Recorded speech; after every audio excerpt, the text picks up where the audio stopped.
జనరల్గా బయట ఎన్నో చూస్తున్నాం, నెయ్యి కల్తీ చేస్తున్న దుకాణాలను ఎన్నో పట్టుకున్నాం. మరి వందల టన్నుల కొద్ది నెయ్యిని తీసుకొస్తున్నప్పుడు ఎంత జాగ్రత్తగా ఉండాలి? ఆ నిర్లిప్తతను తెలిసి చేసిందిగా చూడాలా, లేకపోతే సప్లయర్ చేసినటువంటి నిర్వాహకంగా చూడాలా, నిర్లక్ష్యంగా చూడాలా? 100% నిర్లక్ష్యమే అండి. ఎందుకు అని అంటే ఒక సంస్థలో ఒక నెయ్యి ఆ రకంగా రావడం అనేటటువంటిది వాళ్ళ యొక్క అనుమతి లేకుండా ఏది కూడా టీటీడీలకు వెళ్ళదు. కాబట్టి దీనికి నిర్లక్ష్యమే ప్రధానమైనటువంటి కారణం. ఇంకో విషయం ఏంటంటే, ఎవరైతే అక్కడ ఆయా హయాంలో ఉన్నటువంటి అధికారులు ఎవరైతే ఉన్నారో వాళ్లకు లబ్ధి కోసం, వాళ్ళ సొంత లబ్ధి కోసం చేసేటటువంటి అకృత్యాలు, ఇలాంటి పాపచర్యలు ఏవైతే ఉన్నాయో ఇవన్నీ కూడా వాళ్ళకి ఏదో ఒక రూపంలో ఆ వెంకటేశ్వర స్వామి తప్పకుండా చూపిస్తాడు. పైగా ఇంత తక్కువకి వాళ్ళు ఎలా సప్లై చేస్తున్నారో అన్న దగ్గర కూడా అనుమానించాలి. 100% అండి. ఒక ఆవు నెయ్యి స్వచ్ఛమైనది మనం తీసుకోవాలి అంటే మీరు ఎక్కడైనా చూసుకోవచ్చండి. ఆవు నెయ్యి స్వచ్ఛమైనది మనం తీసుకోవాలంటే నాకు తెలిసి, అంటే మేమే బ్రాహ్మణం కాబట్టి మేము హోమానికి కానీ దేనికైనా వాడేటప్పుడు ఒక ఆవు నెయ్యి తీసుకోవాలంటే 1 లీటర్ 1 కేజీ తీసుకోవాలంటే 800 నుండి 1000 రూపాయల మధ్య కాలంలో ఉంటుంది. అలాంటి 800 నెయ్యి ఏ రకంగా వీళ్ళు 320 రూపాయలకు ఇస్తారని చెప్పేసి ఈ ప్రభుత్వం ఇంత నిర్లక్ష్యంగా ఉంది. దీని మీద తీసుకోవాల్సినటువంటి చర్యలు కూడా వీళ్ళు తీసుకోకుండా ఇప్పటికీ ఇంత అజాగ్రత్తగా ఉన్నారు అని అంటే తప్పకుండా ఇది చాలా బాధాకరమైనటువంటి విషయం. పరమ పవిత్రమైనటువంటి పుణ్యక్షేత్రము, ఆ పుణ్యక్షేత్రంలో స్వామివారి ప్రసాదం దొరికితే చాలు. అంటే కొంతమందికి దర్శనం కాకుండా వెళ్ళిపోయినటువంటి వాళ్ళు కూడా చాలామంది ఉన్నారు, అంటే ఆ సిచ్యువేషన్ హీట్ ఆఫ్ ది మూమెంట్లో. అలాంటి వారికి స్వామివారి ప్రసాదం దొరికితే కూడా చాలు అనుకునేటటువంటి భక్తులకు ఇలాంటి నాసి రకమైనటువంటి ప్రసాదాన్ని పెట్టడం అనేటటువంటిది నిజంగా ఈ రోజున ఇది మన కళ్ళకద్దుకొని తినేటటువంటి ప్రసాదాన్ని కూడా ఈ రోజున దీంట్లో ఏదో కలిసింది అనేటటువంటి అంశం ఈ రోజున తెలిసివడం ద్వారా దీన్ని తిందామన్నా కూడా భయంగా అయిపోయింది.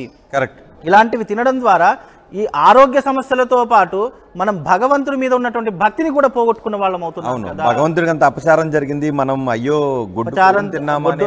అపచారం జరిగింది అంటే భగవంతునికే ఇన్ని రకాలైనటువంటి అపచారాలు జరుగుతున్నాయి. అక్కడ వచ్చినటువంటి సామాన్య భక్తుల యొక్క పరిస్థితులు ఏంటి, అక్కడ స్వామివారికి జరిగే కైంకర్యాల వెనుక ఎవరు ఇంత క్రూరమైనటువంటి విధానాన్ని చూపిస్తున్నారు అనేటటువంటిది కూడా చాలా ఆలోచించాలండి. కరెక్ట్. దీన్ని షోని చూస్తున్న జనాలు ఈ లడ్డు వార్త విన్న తర్వాత శ్రీవారి భక్తులుగా మీ అభిప్రాయం ఏంటి? మీరేమనుకుంటున్నారు? మీ అభిప్రాయం కూడా రాయండి.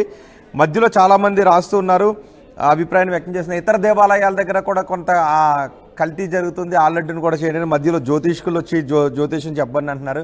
ఇక్కడ జనాల అభిప్రాయం చెప్పనివ్వండి జ్యోతిష్కులు గారు. మధ్యలో మీరు వచ్చి మీ జ్యోతిష్కానికి యాడ్స్ ఇచ్చుకునే కంటే జనాల అభిప్రాయాన్ని చెప్పనివ్వండి. 2004 నుంచి 2019 దాకా ఇదే క్వాలిటీ ఉంది, 19 నుంచి 2010 అని చెప్తున్నారు. కొన్ని విమర్శలు కూడా వస్తున్నాయి. మీరేమనుకుంటున్నారు దీని గురించి? వార్త విన్న తర్వాత మీ అభిప్రాయం ఏంటి? మీరు గతంలో తిన్న లడ్డూకి ఇప్పుడు తిన్న లడ్డూకి ఏదైనా డిఫరెన్స్ ఉందా? మీరు అబ్జర్వ్ చేసిన డిఫరెన్స్ ఏంటి? మీ అభిప్రాయాన్ని కమెంట్ బాక్స్లో రాయండి, కమెంట్ బాక్స్లో పెట్టండి. ఒకసారి గిరిరాజ్ సింగ్ కూడా మాట్లాడారు ఈ లడ్డు నాణ్యత గురించి. లడ్డూల్లో జంతువుల కొవ్వు కలిసింది అనే రిపోర్ట్పై గిరిరాజ్ సింగ్ మాట్లాడారు. ఆయన ఏం మాట్లాడారు చూద్దాం. तिरुपति का प्रसादम का जो मामला आया है, अब मुझे लगता है कि इसमें अब सीबीआई की जांच की आवश्यकता है। मैं 2 साल पहले तिरुपति गया था। सिरजा करके एक वहां महिलाओं की बड़ी गठ है, 3 लाख महिलाओं की। वो फार्मर प्रोड्यूसर कंपनी बना के रखा, उनसे वो घी नहीं लेते थे और पता किया कि वो घी कहते हैं कि मुझे बहुत कम दाम में मिलता है। तो 320 रुपये में घी कभी मिल ही नहीं सकता, वो चर्बी का ही घी हो सकता। इसीलिए सीबीआई को अब जांच करनी चाहिए कि टीडीपी जो ट्रस्ट है उसके 20,000 करोड़ रुपए का वर्थ, लिक्विडेटेड वर्थ है, वो आखिर प्रसादम में घी के पैसे कितने गए, कितने रुपए का था, ये अब जरूरत है सीबीआई से जांच की। एक पक्ष तो ये हुआ। दूसरा पक्ष है केवल घोटाले का नहीं बल्कि हिंदू धर्म को भ्रष्ट करने का, क्योंकि वाईएसआर सबसे बड़ा क्रिश्चियन कन्वर्जन में हिंदुओं का करवाने का काम किया था। तो वो कहीं साजिश तो नहीं कि हिंदू धर्म को खत्म करना, और इसलिए इस తిరుమల తిరుపతి దేవస్థానంలో శ్రీవారితో సమానంగా చూసే ప్రసాదంలో జంతువుల కొవ్వు కలిసింది అనగానే హిందూ ధార్మిక సంఘాలన్నీ రియాక్ట్ అవుతున్నాయి. రాజకీయ పరమైన విమర్శలు ప్రతి విమర్శలు వస్తున్నాయి. కానీ వైసీపీ మాత్రం ఇందులో కుట్ర ఉంది అని అంటున్నారు. ఒకసారి భూమన కరుణాకర్ రెడ్డి కూడా మాట్లాడారు. భూమన ఏం మాట్లాడారో చూద్దాం. ఆయన టీటీడీ చైర్మన్ గా చేశారు. భూమన ఏం మాట్లాడారో చూద్దాం. మీరు ఈ రోజున ఏదైతే వదిలారో ఆ ఎన్డీడీబీ రిపోర్ట్ అని, దీని మీద జూలై 17వ తారీఖున రిపోర్టు కోసమని పంపించినటువంటి మీ ఈఓ శ్యామలరావు గారు జూలై 23వ తారీఖున ఆ రిపోర్టు వచ్చిన తర్వాత దాని మీద చాలా స్పష్టంగా ఎడిబుల్ ఆయిల్స్ కలిశాయి అని ఆయన పత్రికా సమావేశంలోనే మాట్లాడడం జరిగింది.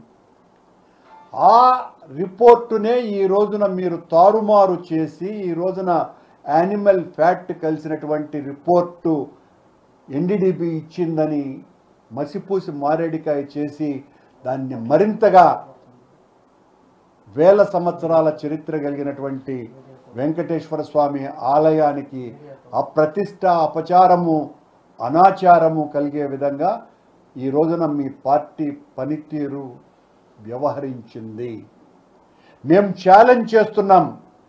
చంద్రబాబు గారు, అధికారులు మీ దగ్గర ఉన్నారు, వాళ్ళెందుకు మాట్లాడలేదు?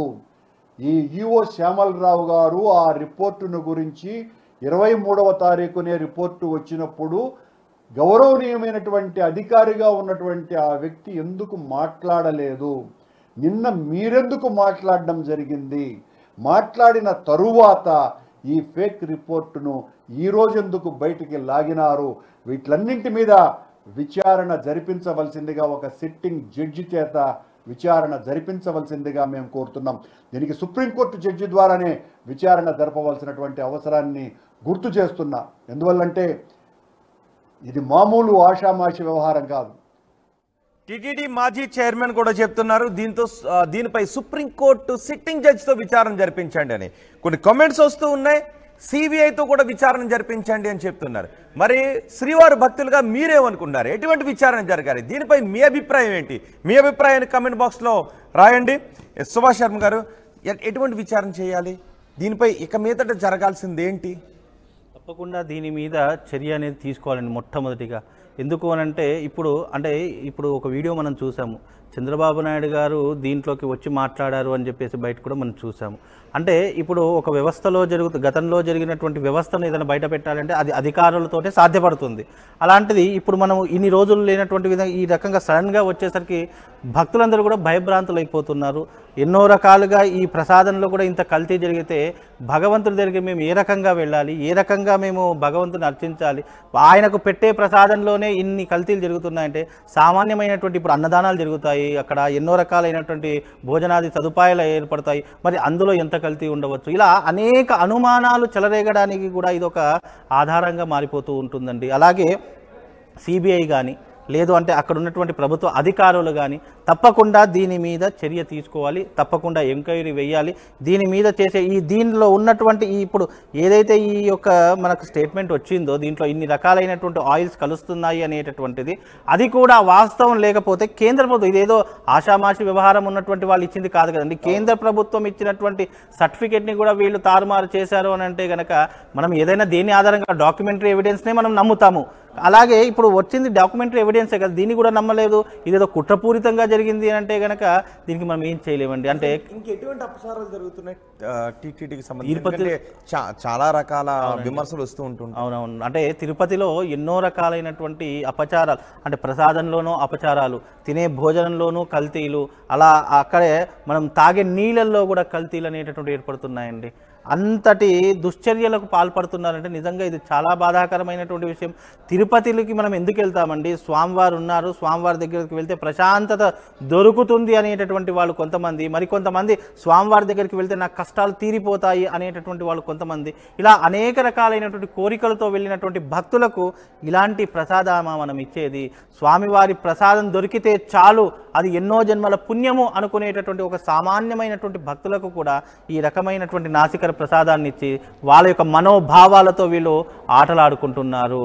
కాబట్టి ఇది చాలా బాధాకరమైనటువంటి, దీన్ని తప్పకుండా ప్రభుత్వం ఏదో ఒక చర్య తీసుకోకుండా దీన్ని వదిలిపెట్టేటటువంటి ప్రసక్తే లేదండి. సప్లయర్ పైన ఎటువంటి చర్యలు తీసుకోవాలి? తప్పకుండా ప్రభుత్వము కఠిన చర్యలు తీసుకోవాలి. ఎందుకంటే ఒక సప్లయర్ అది మనకు ఒక నెయ్యి అందిస్తున్నాడు అని అంటే దానిని తప్పకుండా మనం చూడకుండా మనం ఈ రకంగా నిర్లక్ష్యం చేశాము అంటే ఇక్కడ వాళ్ళిద్దరి మధ్య ఏదో సంధి అయినా జరిగి ఉండాలి, ఏదైనా వాళ్ళకు లబ్ధి జరిగేటటువంటి అవకాశమైనా ఏర్పడాలి. ఎందుకంటే ఒక ఏ వస్తువు ఇప్పుడు భగవంతుడి మీద వేసే ఒక్కొక్క పువ్వుకి కూడా అక్కడ రేట్ కడతారండి. మీకు తెలుసా? భగవంతుడి మలినము అని అంటాము, ఏదైతే మలినము అనేటటువంటిది ఏదైనా నిర్మాల్యము అని అంటాం చూసారా, ఆ నిర్మాల్యాన్ని కూడా మనం చిలుకూరు బాలాజీ దేవస్థానం ఆలయ అర్చకులు మాట్లాడుతున్నారు. ఆయన ఏం మాట్లాడుతున్నారు చూద్దాం లడ్డు వివాదంపై. గవర్నమెంట్ కంట్రోల్ సర్వే జన సుఖినో భవంతు. నమస్తే. The last 2 days I am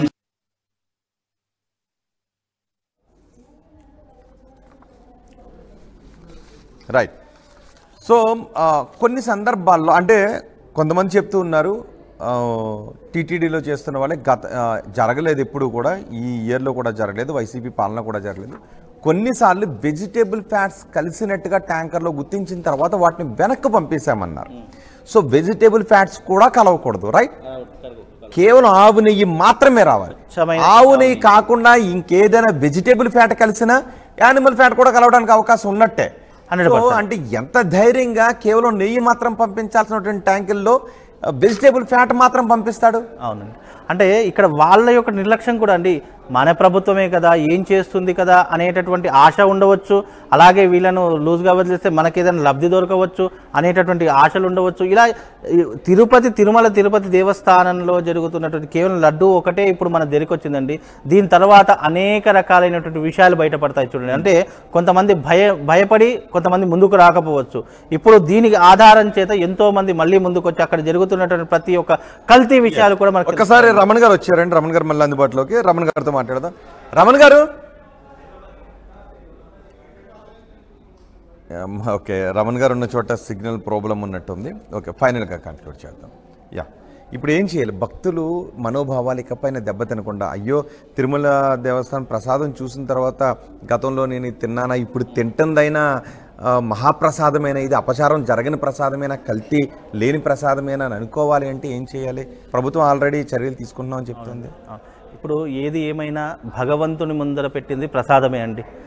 భక్తులు అనవసరంగా భయపడి అయ్యో నేను కొవ్వు తిన్నా అని భగవంతుడి మీద భారం వేసి భగవంతుని యొక్క ప్రసాదమే అని భావం చేసుకోవాలి. యద్భావం తద్భవతి, మన భావన ప్రకారమే అది మనకు ముందుకు తీసుకొని వెళ్తుంది. కాబట్టి ఇది ఒక భగవంతుని ప్రసాదంలా చూడండి. కాకపోతే ఇలాంటి దుశ్చర్యలకు ఎవరైతే పాల్పడ్డారో వాళ్ళ మీద కఠిన చర్యలు తీసుకోవాలి. ఇక భవిష్యత్తులో ఇలాంటివి జరగకుండా ఇక నుంచి మాకు భగవంతుడు అంటే విశ్వాసము, భగవంతుడి ప్రసాదం దొరికితే చాలు అనుకునే ప్రతి ఒక్కరికి కూడా నాణ్యమైనటువంటి ప్రసాదాన్ని అందించాలి. అనవసరంగా వాళ్ళ ఆరోగ్యంతో ఆడుకోకూడదు అని చెప్పేసి నేను దీని ముఖంగా మీడియా ముఖంగా తెలియజేస్తున్నాను. Thank you very much Subhash Sharma గారు, thank you very much Raman గారు. ఆర్టీవీ స్టూడియోకి అందుబాటులోకి వచ్చి ఈ ప్రసాదంపై, మహాప్రసాదమైన శ్రీవారి ఈ ప్రసాదంపై జరుగుతున్న వివాదం గురించి మాట్లాడినందుకు, ఈ ప్రసాదంపై ఈ ల్యాబ్ రిపోర్ట్లు చెబుతున్నది, ఎన్డీడీబీ ల్యాబ్ రిపోర్ట్లు చెబుతున్నది ఇందులో జంతువుల కొవ్వు కలిసింది అని. కానీ వైసీపీ నాయకులు ఇదంతా టీడీపీ నాయకుల కుట్ర అని అంటున్నారు. అదే సమయంలో ఇంతవరకు ఎప్పుడు కూడా జంతువుల కొవ్వు కలవలేదు, జంతువుల కొవ్వు కలిసిన దాఖలాలు లేవు. కానీ వచ్చిన ట్యాంకర్లో కొన్నిసార్లు వెజిటేబుల్ ఫ్యాట్ కలిసింది అని నిర్ధారణ అయిన తర్వాత ట్యాంకర్లను వెనక పంపించేశాము అనేది కూడా చెప్తూ ఉన్నారు. సో నిజానికి కేవలం ఆవు నెయ్యి మాత్రమే రావాల్సిన ట్యాంకర్లో వెజిటేబుల్ ఫ్యాట్ కూడా రాకూడదు. సో వెజిటేబుల్ ఫ్యాట్ వచ్చింది కానీ జంతువుల ఫ్యాట్ మాత్రం రాలేదు. వెజిటేబుల్ ఫ్యాట్తో కూడిన వచ్చినప్పుడు వెనక పంపించేసాము అని చెప్తున్నప్పుడు వాళ్ళకి షోకాజ్ నోటీసులు ఇచ్చారా? వాళ్ళ లైసెన్స్ని క్యాన్సిల్ చేశారా, టెండర్ని క్యాన్సిల్ చేశారా, వాళ్ళపైన ఏమైనా చర్యలు తీసుకున్నారా, వాళ్ళపైన కల్తీ అడల్టరీ లాంటి ఫుడ్ అడల్టరేషన్ అనుకోవచ్చు, లేదంటే మోసం అనుకోవచ్చు, కుట్ర అనుకోవచ్చు, ఏదైనా ఎలాంటి కేసులు కూడా నమోదు చేయాలి కదా. వాళ్ళతో ఉండే అగ్రిమెంట్ ఏంటి? కేవలం ఆవు నెయ్యి మాత్రం సప్లై చేస్తామని. మరి దానిలో వెజిటేబుల్ ఫ్యాట్ కూడా సప్లై చేశాడు అంటే మరి అది కుట్రే కదా, మోసమే కదా, కల్తీ కదా. వీటి కింద కూడా కేసు నమోదు చేయాలి కదా. అలా తిప్పి పంపిన ట్యాంకర్లు ఏమైనా ఉన్నాయా? అలా తిప్పి పంపిన ట్యాంకర్ల నేపథ్యంలో సప్లైదారుపై తీసుకున్న చర్యలేంటి? వీటి గురించి కూడా సమాధానం చెప్పాల్సినటువంటి అవసరం ఉంటుంది. టీటీడీ పాలక మండలిలో ఉన్నటువంటి సభ్యులు, టీటీడీ అధికారులు, వీళ్ళంతా కూడా దానికి సంబంధించిన విషయాన్ని చెప్పాలి. సప్లైదారుడిపై నిజంగా ఈ రిపోర్ట్ ఆధారంగా మరింత ఇన్వెస్టిగేషన్ చేసి, మరింత ప్రోబ్ చేసి సప్లైదారుపై కూడా కఠినమైన చర్యలు తీసుకోవాల్సిన అవసరం ఉంటుంది. టీటీడీలో చూసి చూడకుండా ఉన్నటువంటి అధికారులపై కూడా, ఈ కుట్రలో భాగస్వాములైన అధికారులపై కూడా ఖచ్చితమైన కఠిన చర్యలు తీసుకోవాల్సిన అవసరం ఉందని భక్తులు అంటూ ఉన్నారు. మీ అభిప్రాయం కూడా, భక్తులుగా మీ అభిప్రాయాన్ని కమెంట్ బాక్స్లో తెలియచేయండి. దాన్ని ప్రభుత్వ దృష్టికి కూడా తీసుకెళ్లే ప్రయత్నం చేస్తాం. కానీ ఇప్పుడు ముఖ్యమంత్రి కూడా చెప్పారు, ఇకపైన కల్తీ లేకుండా ఉండటానికి మేము అన్ని చర్యలు తీసుకుంటున్నామని. అలాగే సుభాష్ శర్మ గారు కూడా చెప్తున్నారు, యద్భావం తద్భావతే, మీరు భగవంతుని ప్రసాదంగా స్వీకరించారు కాబట్టి మీరు భయపడకండి. ఇకనైనా కల్తీ లేకుండా చూసి భక్తుల మనోభావాలు దెబ్బతినకుండా ఉండే విధంగా చర్యలు తీసుకోండి. సంబంధిత కల్తీదారులపై కఠిన చర్యలు తీసుకోండి అని చెప్తున్నారు. మరి చూద్దాం, దీనిపైన ఇంకా సుప్రీంకోర్టు జడ్జితో, సిట్టింగ్ జడ్జితో విచారణ జరిపిస్తారా, సిబిఐతో విచారణ జరిపిస్తారా, రిటైర్డ్ జడ్జితో విచారణ జరిపిస్తారా, క్వాలిటీ చెక్ విషయంలో ఇంకా ఎటువంటి కఠిన రూల్స్ ఫ్రేమ్ చేస్తారనేది మనం చూడాల్సిన విషయం. మొత్తానికి శ్రీవారి లడ్డూలో కల్తీ జరిగింది అనేది మాత్రం యావత్ ప్రపంచంలో ఉన్న శ్రీవారి